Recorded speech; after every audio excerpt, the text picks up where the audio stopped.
picture the scenario for a second. You are at like a really lavish black tie event. Okay, I'm picturing it. Right. So maybe it's this massive, highly anticipated wedding. The venue is stunning. The string quartet is playing. And you sit down at this perfectly set table. Sounds great so far. It does.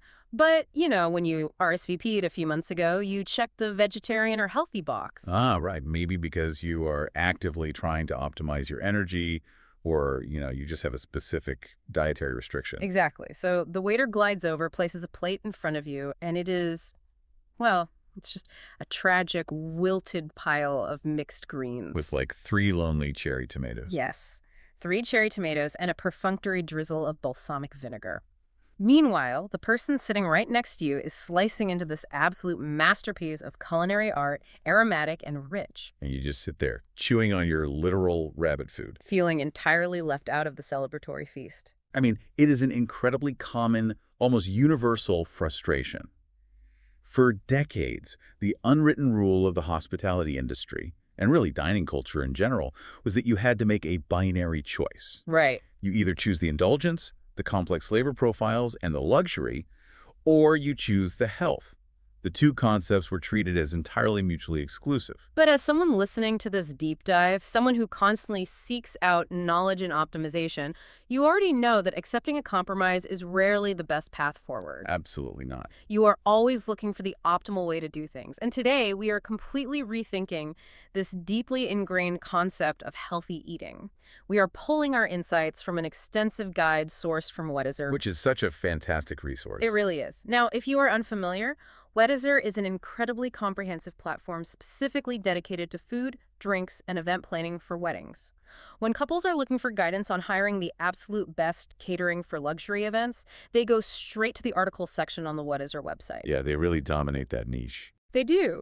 So our mission for this deep dive is to explore their research on plant-forward and wellness-focused dining.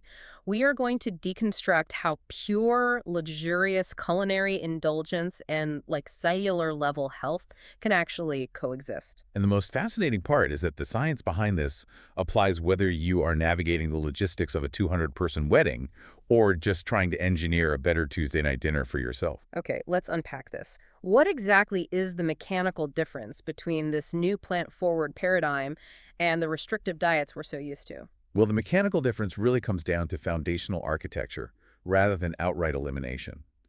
The Weddizer Guide defines this approach as plant-forward. And crucially, this is not synonymous with strict veganism or a rigid vegetarian diet. Oh, interesting. So it's not just about cutting everything out? Not at all.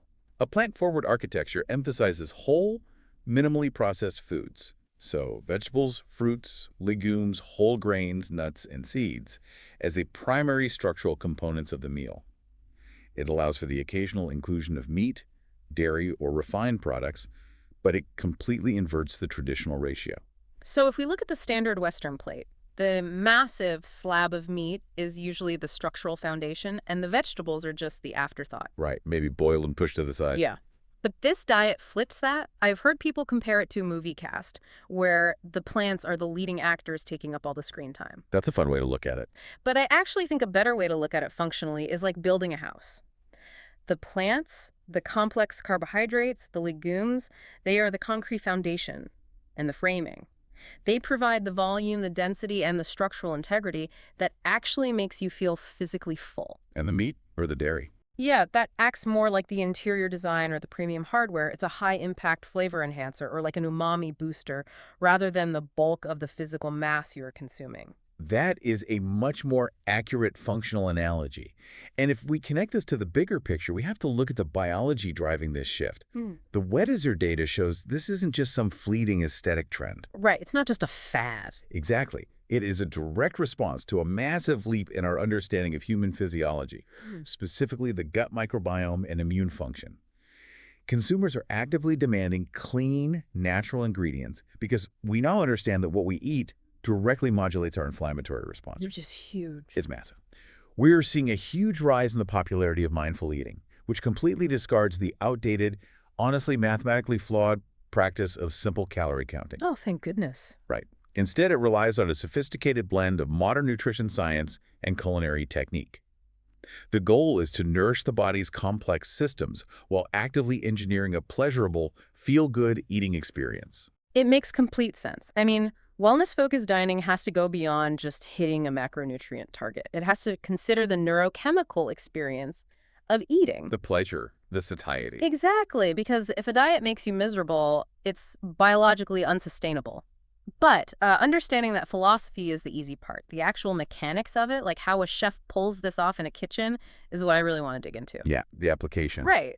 How do you achieve that rich, luxurious mouthfeel, that heavy, deep satisfaction, without relying on the traditional culinary crutches of heavy dairy creams, refined white sugars, or just submerging things in a deep fryer? Well, this is where we get into the actual culinary science.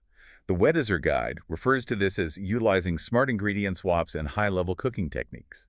Chefs are essentially hacking the human palate. Hacking the palate, I love that. Yeah, because our brains are wired to crave fat and sugar. Yes. From an evolutionary standpoint, those signify dense energy.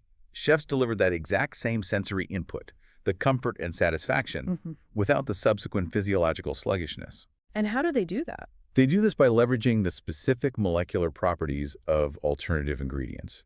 First, they utilize healthy, unsaturated fats.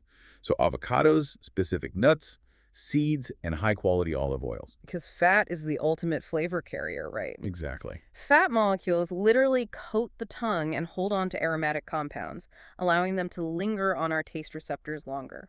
You cannot just remove fat from a dish and expect it to taste luxurious. You have to replace it with a structurally similar lipid. Precisely. You swap saturated animal fats, which are solid at room temperature and much heavier on the digestive system, for unsaturated plant fats. Next, chefs use plant proteins like lentils, chickpeas, and quinoa. Which aren't just for protein, right? No, not at all. Yeah. They contain complex starches that naturally thicken sauces and provide a hearty, substantial chew.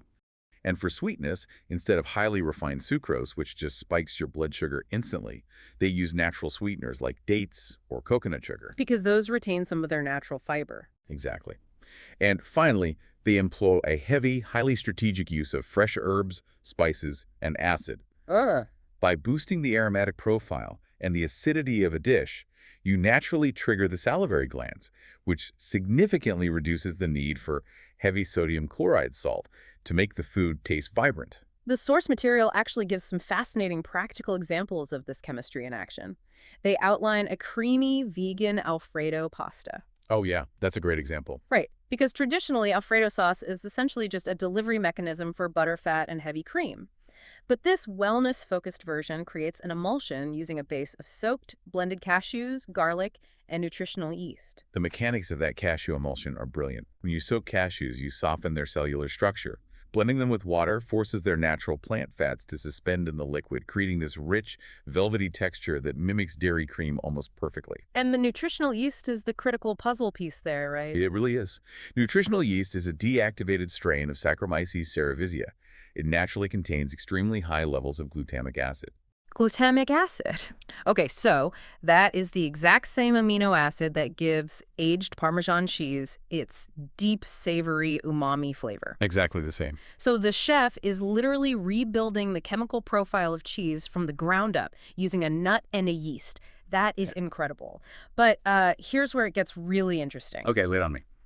The Weddizer guide also highlights a dairy-free chocolate mousse, and the core ingredient providing the fat is avocado. Oh, yes. The infamous avocado mousse. Now, I have to push back on this. We have all seen the avocado chocolate pudding recipes online. Does that actually taste like a decadent, high-end dessert, or are we fundamentally just eating chocolate-flavored guacamole? Because, I mean, our palate knows the difference between a high-end dessert and mashed vegetables. It is the natural skepticism everyone has when they hear the concept. I get it. But this is a perfect example of a textural Trojan horse. A textural Trojan horse. Yeah, because an avocado is incredibly unique.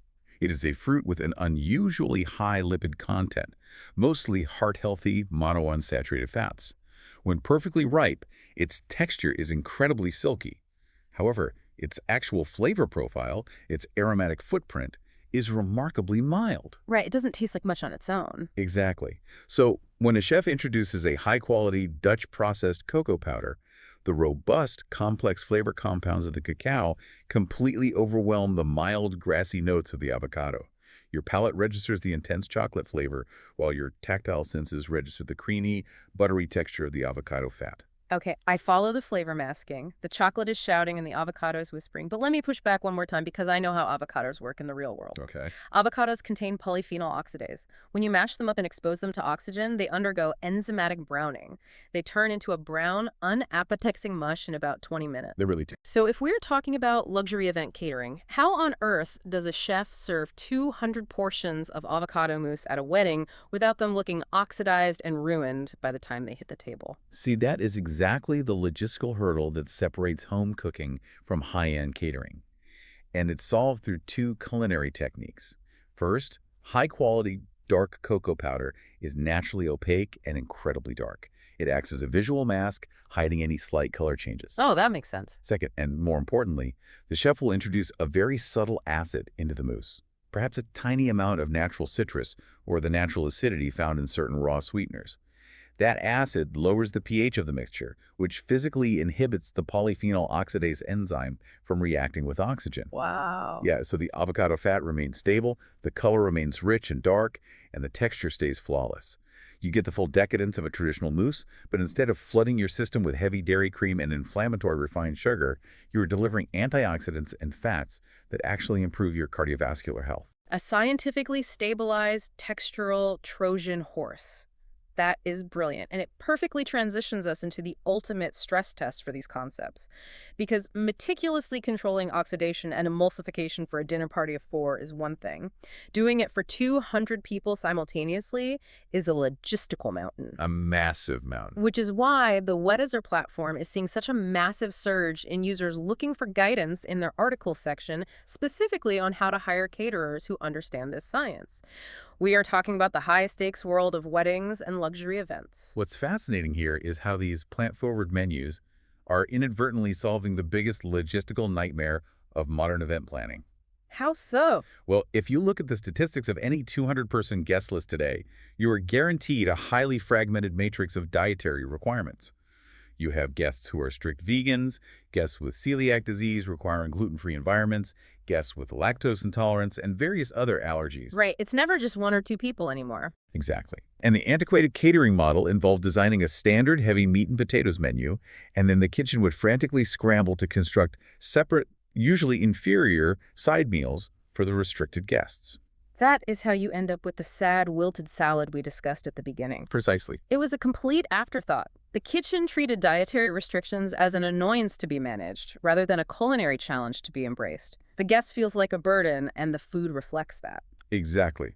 But the Weddizer guide illustrates that a plant-forward menu fundamentally bypasses this entire problem. Because it's inclusive by design. Right.